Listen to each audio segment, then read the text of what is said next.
Dear Ann, I read your column in the paper every day. I just can't hardly wait to see what you've got to say. Most of the time, I agree with the advice you give. You sure have a way of telling people how to live. I never dreamed I'd have to write to you, dear Ann, but here I am tonight with pen and paper in hand.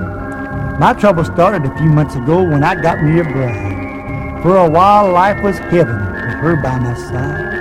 But overnight, she began changing, started treating me cool. When I tried to hug and kiss her, she'd call me a fool.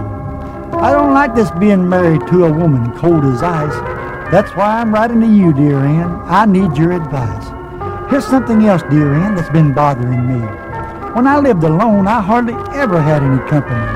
But here lately, all the guys been hanging around here. Some of them I hadn't seen in over a year. And that big Bill Masden, who lives down by the creek, here lately, he's been stopping by 3 or 4 times a week. Comes by with his guitar and a jug from his steel. It used to be months on end I never saw a big Bill.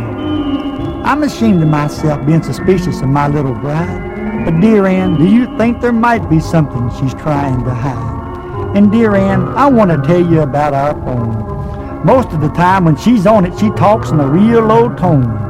And she always hangs up when I come walking through the door. I'll tell you the truth, dear Ann, I just can't take much more. When the phone rings and I answer, wrong number, they always say. But how many wrong numbers can you get in a day? Dear Ann, do you think there could be something wrong? Or do you think I ought to get another phone? As you can see, dear Ann, I need your advice desperately. I'm sure glad there's people like you to help people like me. When you read this letter, I'm sure you'll understand that I'm anxiously waiting to hear from you, dear Ann. Signed, Hurtin' for Certain.